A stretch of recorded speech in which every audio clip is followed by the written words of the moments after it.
Welcome back to our series on the Ozarks' very own Neosho Bass.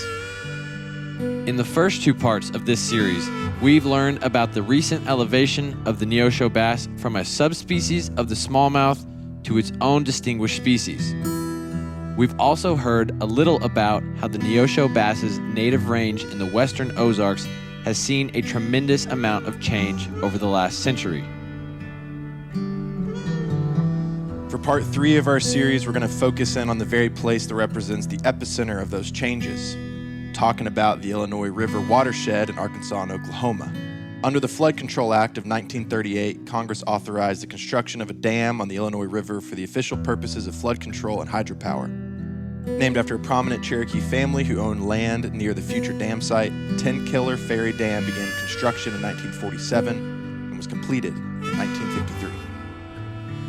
Over the next several decades, the surrounding area's tourism and recreation industry boomed with new prospects of opportunity and development, which now bring in over $930 million a year in the months of April through October alone. Just upstream, the meteoric rise of global poultry production in northwestern Arkansas and an ever-increasing population caused the Illinois River to experience pollution from both human waste and poultry runoff like it had never seen before. Fast forward to 1990. Years after Lake Tenkiller was built, it was clear that the native Neosho bass, or what was then believed to be a local strain of smallmouth, would never take hold in the man-made lake. So the Oklahoma Department of Wildlife Conservation began stocking Tenkiller with non-native smallmouth bass from Tennessee's Percy Priest Lake. These stockings continued for a number of years until a moratorium was placed on the stocking of non-native smallmouth in 1999, which still remains in place even today. With all of this taking place within the last 70 years, we figured there were at least a few Ozark river rats that had been around long enough to witness these changes firsthand.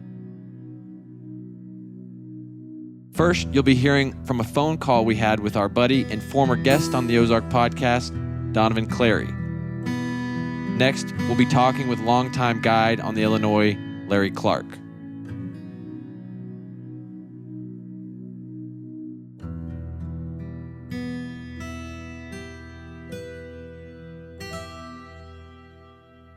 Here's Donavan. How long have you been fishing on the Illinois? Late 70s, 78, 79. I was 6 years old, fishing with my grandfather. And, back then, all we caught were Neosho bass, and we didn't know any different. They were smallmouth. Mm-hmm. But, looking back and thinking about them, in those days, if you caught one that was 14 inches long, even into, my middle school and early high school, ages, so mid 80s, I can remember if you caught a, 13 or 14 incher, man, that was a big deal. And the Polaroid came out, So, we were, fishing for, literally fish that are, not quite half the size, but, 10 inches shorter than what we're after now. And, so I can vaguely remember, in the early teens, say 2010 to maybe 14, 15, about the time cell phone cameras came out and you could snap a picture and direct email it, I can remember sending pictures to, Oklahoma Department of Wildlife, 15, 16, seeing the differences, being like, all right, man, this is the smallmouth that we've been catching for as long as I can remember. And this is a smallmouth, but this looks a lot like what I catch in the lake. Mm. And, those hybrid fish, there's varying degrees of hybridism or hybridation. I don't know what the word would be, but, there's varying degrees. And, in my opinion, and that of several other people I have talked to, the Neosho bass in the main Illinois River, say below Chewy Bridge, is gone. Like, they're there, but there's no way that they're going to get rid of the spotted bass, the meanmouth, Kentucky bass, Neosho cross, or northern strain, or lakefish Neosho, or a smallmouth Neosho cross, or largemouth Neosho cross. There's so many different possibilities that, and it's been going on for so long. We're just now kind of seeing the result of it, and the growth rate is faster than what we initially thought. The everybody thought, and even the size that you see up now, they're like 18-inch fishes, 10 years old. Well, I mean, I've seen fish from year to year and documented and know that this is the same fish, because he's split between his third and fourth spiny tail, and that fish has grown several inches over the course of a year or two. And the fish are growing faster than we think. The hybridation, as an angler, it's awesome because we caught a fish that was just over 7 pounds last week. It's 22 inches long and 19 and a half inches around. Sheesh. And that's not the first one that has came from this year. That's just the biggest one so far. And I mean, I've had several other fish that are in the 20 to 22 inch range, but that fish with the girth in August of being 19 and a half inches around, dude, they're eating good. There's a lot of food for them. So, I don't know where the pinnacle is going to be. As an angler, it's awesome because, Oklahoma being a destination smallmouth fishing spot. I mean, there's guys that are coming from Japan. There's guys that are coming from England, and all they want to do is come over here and catch a Neosho bass. But they're also wanting to catch a 5 or 7 pounder, and those aren't Neoshos. Right. But, it's the best of both worlds, and there's no other place that you can do that. So the Illinois River, I mean, it's kind of in its own unique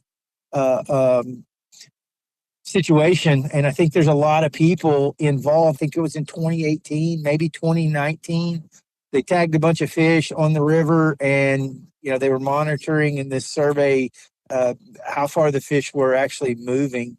And one of those fish that I called in, I know that thing went like 40 miles, close to it, may have been 38. But they tagged it on Barren Fork Creek at Welling Bridge, and I caught it dang near halfway to Arkansas. What? So it went down Barren Fork like 5 miles to the Illinois River, and then went up the Illinois River somewhere over 35 miles to where I caught it. That's unreal. So before that, and everybody that I talked to, which before that tagging survey, everybody, we knew that there was something different. We knew that they'd stocked smallmouth from, northern strain smallmouth in the lake on 3 different occasions, dating back all the way into the early 80s. And, we knew that the Neosho bass had been there, and they're native, and they've been here forever. Yeah. And, we knew that they had to be hybridizing. So in that survey, there were a lot of people. I got added to an email chain, and there were a lot of people from, I can remember there was some, Dr. J. Smith, Idaho, IDU, like this guy's from Idaho or the Northeast and Connecticut. Yeah. And there's a lot of people involved on that were interested in the findings. And I think it's because there's a lot of places that are in similar situations where a non-native fish has been stocked in a reservoir, and now, they're moving up, and either they're, competing for food or they're hybridizing, whatever. But, the situation with the Illinois River and Tin Killer Lake, it's not like any other place that you have anywhere else in the Ozarks. You may have a little bit of it on Table Rock, but, not so far up is Beaver Lake. Right. So, and aside from some of those smaller tributaries into Table Rock, maybe the Buffalo River, but, I don't know. It's probably happening in other places. I don't think it's happening on the scale that it's happening in the Illinois River, to where, one of the biologists that I talked to, that he's a new guy, he's a fisheries tech. I don't think he's one of the biologists, but what he told me is, he's like, man, he's like, I don't know how old you are. And I told him, and he says, well, it's in our estimation that in your grandkids' lifetime, there will not be any full-blood Neoshos left in the Illinois River. However, some of the tributaries, basically Flint Creek, Barren Fork Creek, some of the smaller streams where the lake fish don't like to go because, it's shallow, it's moderate current. They don't have those deep holes. Yeah, it's not the habitat they want. Exactly. That's not the habitat. So the Neoshos have a stronghold there, and they're not going to completely go away. Caney Creek, another tributary to 10 Killer Lake, loaded with the Neoshos. That's awesome. But it's shallow, it's Yeah. knee deep, and it's knee deep for long stretches. And then when you get into a deep hole may be 4 or 5 foot deep versus 15 or 16 feet deep, like you find in some of the stretches of the Illinois River. I want to hear some more of the history of the stocking of the smallmouth bass, and we even have some questions on how you saw it change, and you're even diving into how you have seen it change. But, common understanding of a smallmouth is that it will grow. You're talking about what were you saying, a 20-inch fish, 18-inch fish? 18-inch fish, 18-inch fish is 10 years old. And so the understanding is it takes them forever to get there. So you're catching big fish, you better let them go because it takes them a decade to get to that size. But for the Neosho hybrid, it's not taking that long. It is not taking that long. And I tell you what the main thing is, and what I have seen happen and paid attention to just in the past, say 7 or 8 years. So Northwest Arkansas, developing like crazy. Flood abatement is not really a concern up there. So, I did some research to it a few years back and put together a PowerPoint presentation. And I don't remember how many acres of parking lots, neighborhood streets, and rooftops that Benton and Washington counties in Northwest Arkansas has put in, say in the past, since 2000. But it's thousands of acres. Mm-hmm. Right. I mean, it's unbelievable. Oh yeah. And we see it all day. Of the rooftops, all of the city streets, all of the neighborhood streets, all of the parking lots, the churches, Walmart supercenters. I mean, that's 100% immediate runoff. There's no ground saturation at all. Mm-hmm. And, you come here, I can take you around Norman. I can take you around Tulsa, take you around Oklahoma City. Every Walmart has got a half-acre pond or a flood retention pond, somewhere on the property, whether it's out back, whether it's out front. I mean, but up there in you guys' area, I mean, I've driven through there a lot, and I don't really remember ever seeing any kind of flood retention ponds, not to the scale that we have down here. Yeah. So all of those rooftops, and gutters and, city streets, the Illinois River, it went from, man, and I'd have to go look, and don't quote me on this, but it went from, average in flood stage at 12 foot or higher, like twice or 3 times a year, to like 12 times a year in the course of about 10 years. And is that better smallmouth habitat? Well, so what's happened is when the lake comes up, and the lake's 35 to 36 feet above normal, the river is 10 to 12 miles further upriver where the current stops, and the lake starts, and the gizzard shed have shown up. And 10 years ago, honestly, I knew what a gizzard shad was, but I never saw them. I saw gizzard shad when I go to Texoma and striper fish. Yeah. Maybe see them around some of the marinas at 10 Killer every once in a while when I'm bass fishing. Never once did I see gizzard shad in the Illinois River, especially once you get, 10, 20 miles above the lake. Now they're up there in schools the size of school buses, and the smallmouth are eating them, and the smallmouth are gorging on them. They're just growing big and fat. That's it, man. And I mean, I know guys that have caught, or a specific guy that has caught a smallmouth that wasn't even 19 inches long and pulled a 9-inch gizzard shad out of her gullet. Huh. So, if they can get it in their mouth, they're eating it. And I think that the forage base, because of what's happened with the dynamic of the river and the lake situation, the northern strain. So those were stocked in 83 and 85, and then again in the early 90s. And I'm not for sure what year. And I know it was between 90 and say 93, but I'm not for sure which. And I'm not for sure on numbers. Originally, I was told that it was 250,000 fish on all 3 stockings. So there's 750,000 fingerlings. Yeah. And that would have been 30 years after the dams are completed, right? Because the dams were completed in 53. Yeah. So 53 to 83. Well, the lake started in 53 and was completed in 55. Okay. And then the first stocking you said was in 83? 83. 83. 81 or 83. There's 2 stockings in the early 80s. Okay. Yeah. Okay. And I don't know if it's 81 and 83 or both of them were in 83, 82, 83, somewhere in there. And then again, they did it in the early 90s. Here's Larry. Take me back to the earliest that you remember. You were born in 1955. We were looking at the history of when the dam at 10 Killer was built, and that was in 1952. What do you remember about those early days? And I know you were just a baby. Do you remember anything, kind of in the years after that the dam was built, or maybe stories from your dad or grandparents about how that whole process went and what was going on? Well, I know that they had to move a town in order to get that dam built. I believe the name of the town was Cookson, and they had to move it and buy the property. And then I think some of my kinfolks helped build that dam. And my dad's uncle was an engineer for the Army Corps of Engineers. And so he worked on a lot of the Oklahoma dams. And some of the stories that I have heard is that the beauty of the Illinois River rivaled the Buffalo. Really? Yeah, as far as and you can, if you spend any time on 10 Killer Lake at all, you can see the cliffs and the bluffs. You can kind of see all that, and then think of how pretty it was before they flooded it all. So, I mean, even a long, long time ago into the 1800s, and obviously before that with the Native Americans, people were spending large amounts of time and large amounts of their life on the banks of the Illinois and the tributaries that feed into it, presumably fishing and fishing for what we now know would have been a Neosho bass, right? Yes, yeah.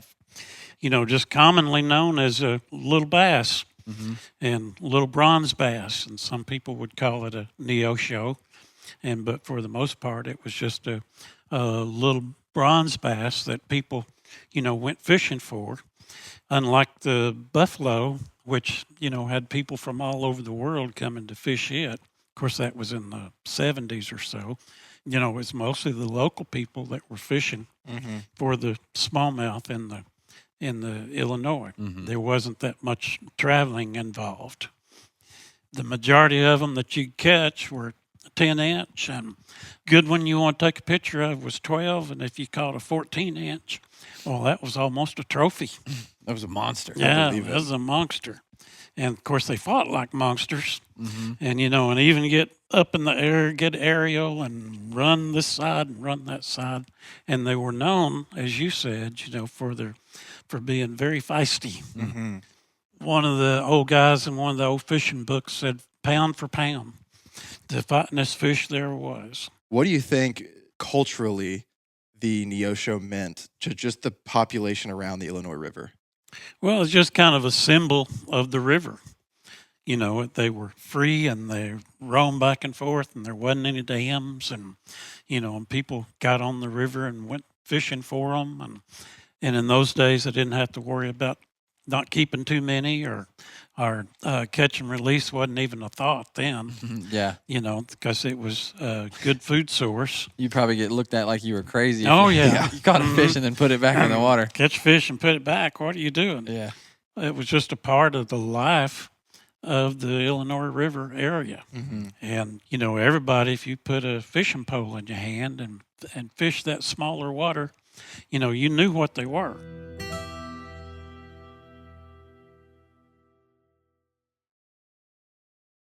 Do you know why? Like, what was the initial reason for stocking? Based on your experience, when you were fishing the lake before they stocked those, were you just not seeing the smallmouth and the Neoshos in the lake? There was the Neoshos. They didn't. You could catch the Neoshos in the creeks, but they didn't hold out in that 15, 20 feet of water on main lake points. That's just not where they want to be. The Neoshos they want moving water. They relate more to a trout than they do to a dark bass. So, I think, and again, that's a totally different generation. And all of those guys, the biologists, when I started getting into this stuff, all those guys were gone. And even the guys that came in after them were getting close to retirement age. So, we're a generation past, whatever that common thinking is. Now, something that is really got me concerned and has actually got me kicked out of a couple of the Facebook groups is the Department of Wildlife in Oklahoma is doing the exact same thing on Grand Lake right now. That's what they did to 10 Killer 30 years ago. And that's stocking Lone Star bass in Grand Lake. And Where they those don't are belong. hybrid. Yeah, exactly. And they're like, no, they're not even going to compete. They're different species. Well, yeah, they're different species, but they're going to be eating the same forage. Yeah, they live in the So same river. how can you tell me that they're not going to be competing? And they didn't want to hear that, man. So literally I get banned. Elk River at Knoll over close to you guys. I mean, Right. there's some real good Neoshos in there, and then I know there's even Neoshos on the Spring River, but I'm not as familiar with Spring River as I am with the elk. Yeah, the Elk's Missouri, right? Yeah. Coming out of Yeah, Oklahoma. Yeah, and the elk, I believe, flows ultimately into what, the Grand River, Grand. which is in Yeah. Grand Lake in Oklahoma. Well, there is a Elk River arm that flows into Grand Lake. Oh, there is. Okay, it goes Yep. straight into the lake. Yep, straight in. So those fish that they're turning loose, you can't tell me. I mean, it's happened on the Illinois River and 10 Killer Lake. It's going to happen on the Elk River. I mean, granted, the largemouth aren't going to relate to the current quite the same as smallmouth, but lake fish. So through that tagging program, it's my understanding. In the beginning, we always thought that the lake fish were moving up the river and moving in on the Neoshos. And through that tagging program that they did, I think that the main finding was that the Neoshos range with high water and low water, basically wet season in the spring, dry season in the late summer.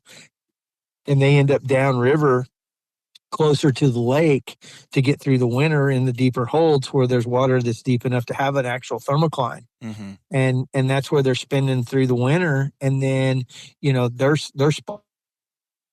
very early March. And if we don't have a wet early spring, then those fish never move back upstream. They stay down there, they go through the spawn. There's your 50-50 fish.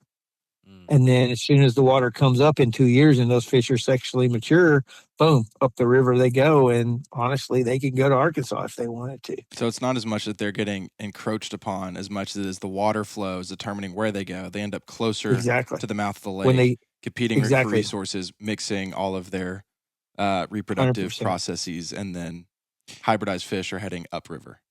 Yep. I mean, it's interesting because I would have thought it was, I guess, common thought is the big fish just keep moving up and they keep competing and they keep taking over. And I'm sure some of that's happening, but to know that it really is, it's water dependent, it's heavy rainfall, it's spawning seasons, it's sexual maturity, it's all of that stuff lumped into one.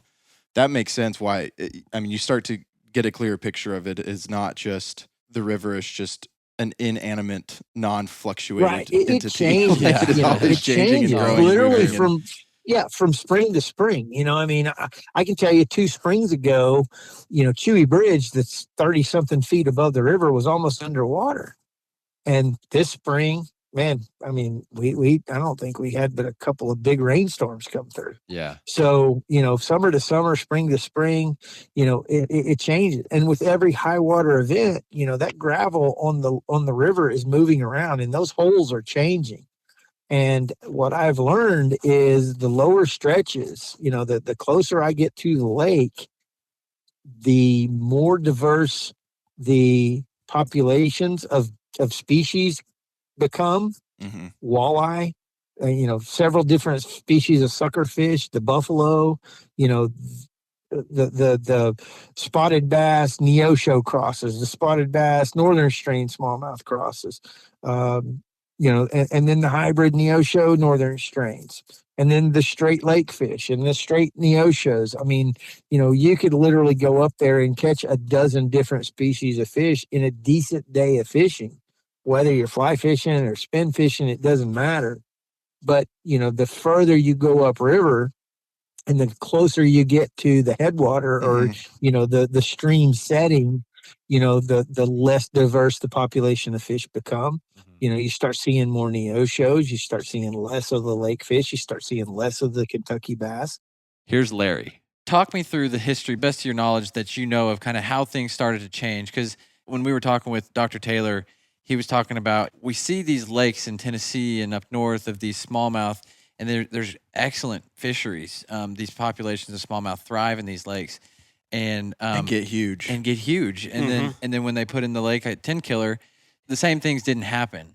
And so, best of your knowledge, what were some of the things that changed, and how were they different once the dam got built? Well, they didn't start stocking the Tennessee strain, is the way I refer to it, until probably somewhere in the 90s. Mm-hmm.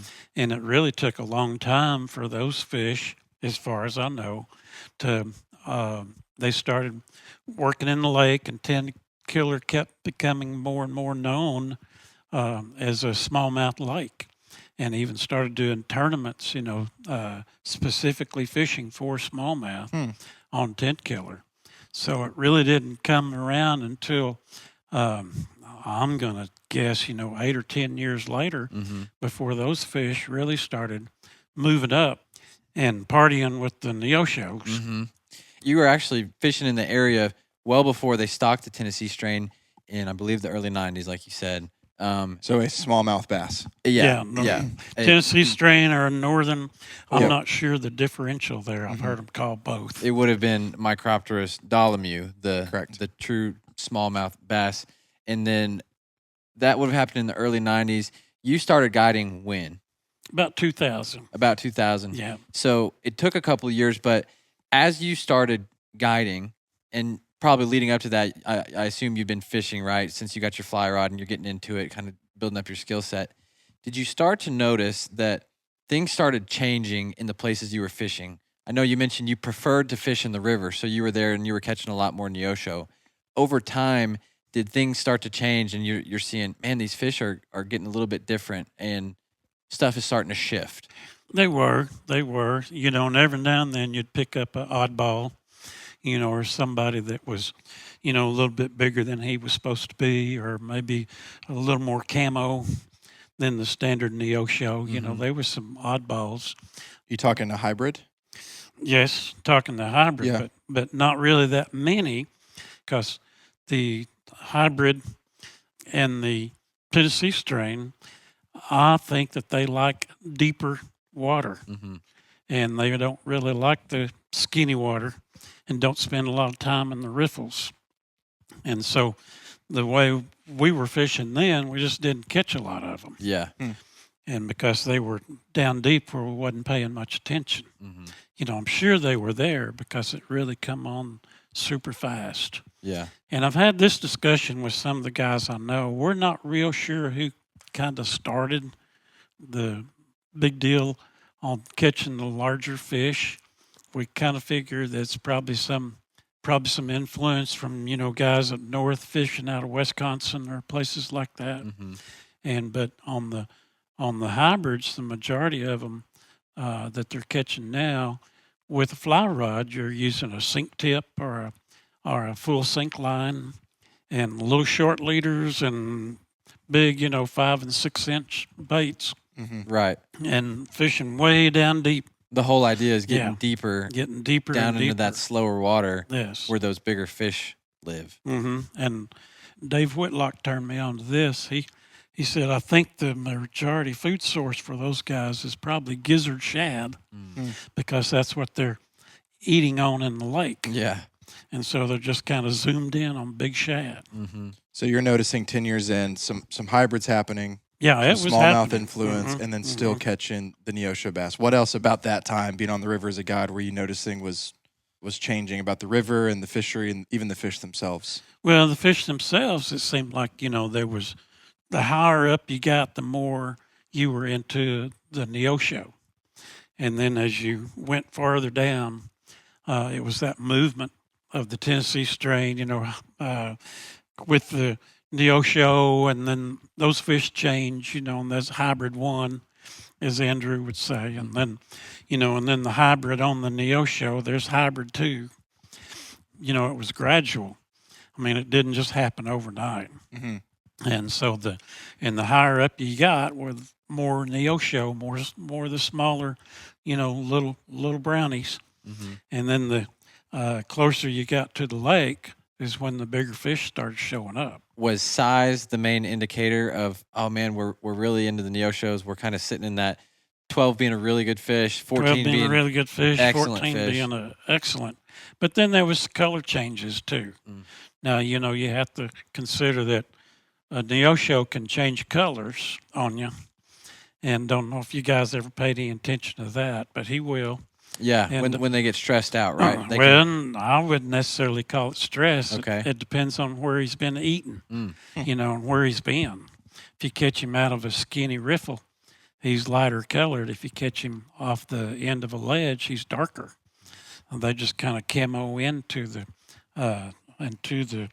bottom. Right. So the first time you caught maybe something over 14 inches, it sounds like you weren't all that surprised. You probably kind of knew that it was coming of like, and you knew probably right away that this isn't what I'm used to catching. This isn't what used to be in here. This is something a little bit different. Well, there was enough talk, lumberyard talk, and a lot of guys there were fishermen, and I learned a lot from them, and spin fishermen and ultralight fishermen, and learned a lot.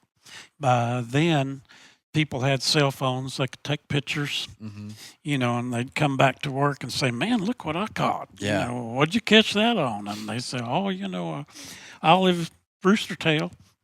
And everybody would talk about it and get to thinking, that's not a Neosho bass. Right.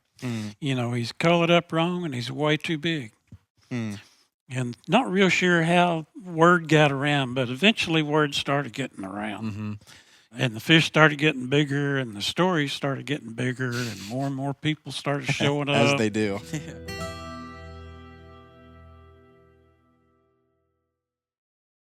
Donavan is a guy who's made his, living on the water, catching fish, targeting game fish. You were talking about the Texas Lone Star bass getting stocked because they want the money to come that way for tournaments and all of that kind of stuff. What do you think it says about us culturally to be so willing to lose out on our native game fish species for, the quote unquote biggest and the best and the baddest and the whatever? And the dollars coming with the dollars, tournaments. what do you think it says about our area, just the Ozarks? What do you think it says about us culturally? I think the wrong people are in charge and they're not educated enough to be making those kind of decisions that are literally going to have a ripple effect for generations. And it's short term, man. I mean, they're seeing the dollar now, but they're not thinking about stuff that's going to be happening. Like you said, man, I mean, we're a blip, man. Our lifetime, our 80 years, if we're lucky, is a blip. And, the ripple that we're seeing from decisions that were made in the 80s, we're seeing right now. And what's to say in 30 years? It's not, I mean, the smallmouth buffalo, which, they have no natural predators, but those are the coolest fish, in my opinion, in the entire river. And their age structure is prehistoric. And nobody appreciates them. People want to come up there and shoot them with arrows, man. I like trying to catch them because they're super picky. They're super smart. So I just think that it's an education thing. I think the people that are making the decisions aren't the people that understand the ripple effect 100 years down the road. What about the common man? Like, what does that say about our culture for the common angler? Because I'm even thinking, let's take the Illinois River, and there's the Watershed Alliance, and there's the stream restoration side, and all like money coming into it, and people are even calling for like, well, let's make this the blue ribbon world class smallmouth stream, and like the average angler goes, yeah, that sounds awesome, but to the detriment of the Neosho. I mean, it wouldn't take much. It's happening. Whether we like it or not, it's happening. But, I wish that they would put a little more regulation on some of those streams, say Barren Fork Creek, Flint Creek, Caney Creek, to where it's no harvest.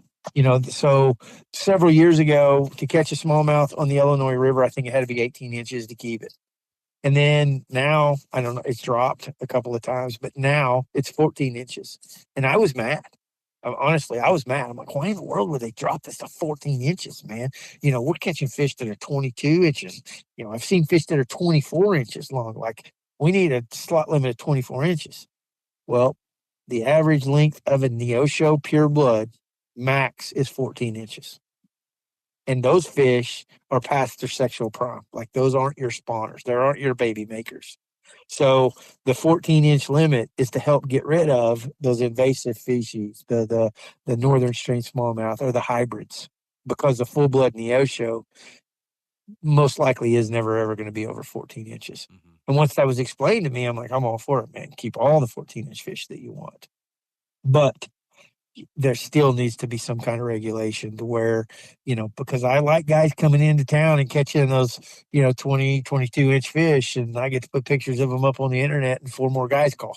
So I mean, I see that and I need that, but at the expense of completely losing the Neosho bass, I'll go back to selling the insurance, man. Like I'll find something else to do if that's what it comes to.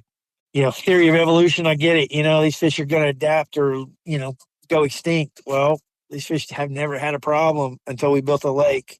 And then we stocked those lake with fish that were going to, hybridize and compete. And here we are.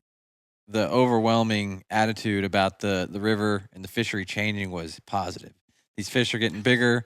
We've got more excitement. We're bringing new people to the river. If you're a fisherman. Yeah. Yeah, it's positive if you're a fisherman. Right. Now, if you got a kind of a love affair with the Neosho, like I've always had, it's a little disappointing, but it's not anything they can stop at this point. You talk about the economic benefit of having the bigger fish.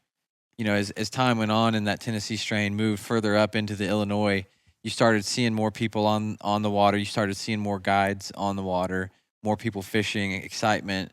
And like you mentioned, the Illinois has it's earned a reputation for being a trophy smallmouth fishery because you can go out there now and catch, a 22-inch smallmouth bass. And 22s are pretty common. Which is just a monster fish. There's very few 24s, but 22 is pretty common. Yeah. There's positive things, but, in some ways, for a guy like you who was kind of out there before a lot of people were guiding, it's changed in a lot of ways, right? And there's some things that, maybe you don't like to see as much.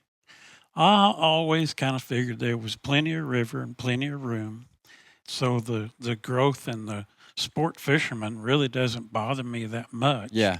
Now, I think the biggest slap in the face I've had lately about it was when Dr. Andrew was showing his charts and showing how high up the little creeks hybrids are getting.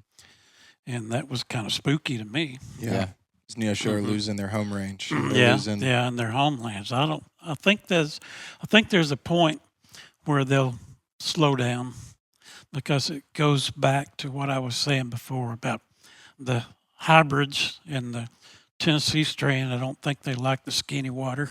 There's not that many deep holes for them to hide in unless their preferred habitat.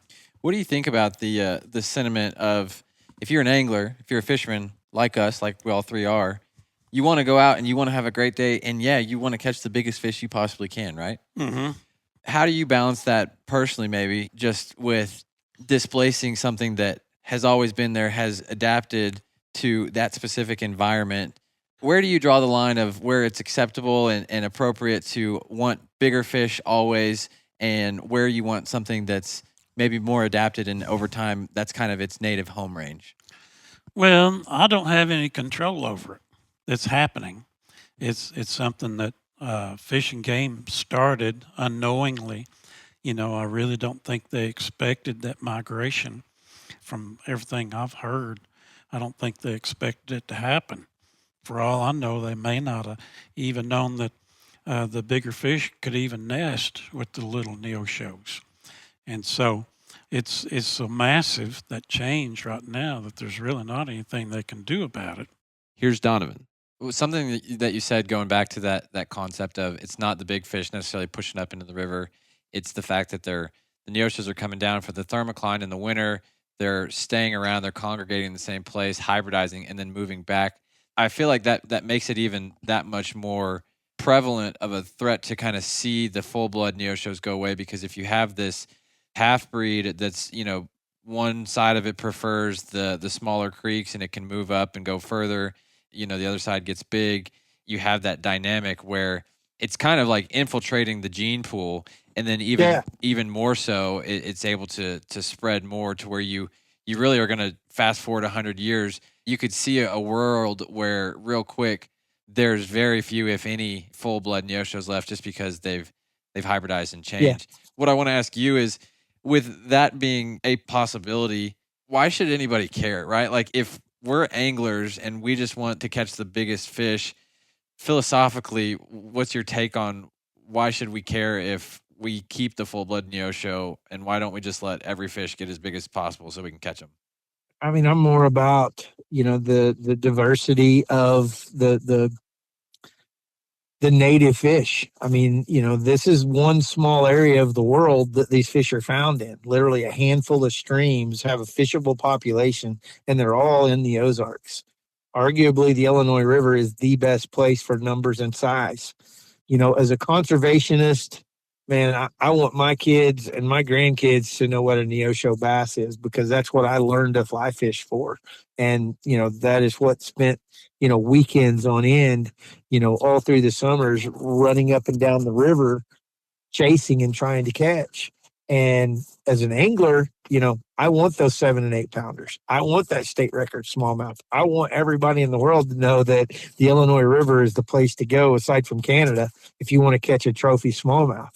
But at the expense of getting rid of or losing the Neoshos, it's not worth it to me. There's 50,000 places in the world you can go catch stock trout below a tailwater, anywhere across the country. But there's one place like the Illinois River that you can go and catch Neosho bass. And now, these hybrids that are coming up out of the lake and interbreeding, and, like I said, 6-pounder almost every week. It's a lot easier, I feel like, to manage a situation like this on the front end versus trying to then come back and reintroduce a species that is greatly outnumbered by other species. If you could just do it on the front end and keep everything how it's supposed to be, it's a lot less work on the back end. For sure. And hopefully there'll be some kind of preservation to it. I mean, the numbers now, just in the past, say 3 or 4 years that I've really started paying attention and documenting them and taking pictures and showing them to everybody I can and explaining to them, this is a Neosho, this is a dirty Neosho, and this is a lake fish. Mm-hmm. And you can show them all 3 varying degrees over the course of a day.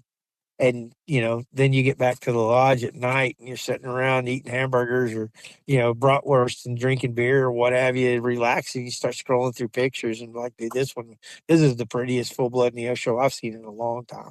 And then, so I think education through literally showing them, hey, this is the difference, and handle that fish just a little bit gently, because of what it is. And, I can see just my day-to-day, week-to-week, where we would go out and half of the fish we would catch would be Neoshos. Now we're lucky if we catch 1 or 2 full-bloods. If we lost the pure strain Neosho bass, what would that mean to you? Oh, I think that'd be a heartbreaker. I think a lot of people would really miss out just because they're, go back to the pound for pound quote, just because they're so feisty and so much fun. Then if you lost all them and had to start fishing, only for the big fish, I think you'd lose out a lot of excitement. Mm-hmm. And because they're not hard to catch, as long as you figure out where they are and what they like, they're really not that hard to catch. And of course, there's Arkansas too. Arkansas is watching it. And to see what's going on there, and there's still, a lot of good things going on as Arkansas as well. It's all Ozark and it's all Washita, so we all learn from each other. Mm-hmm. So I think that's one of the big things that we'll learn is not to do that no more. Mm-hmm.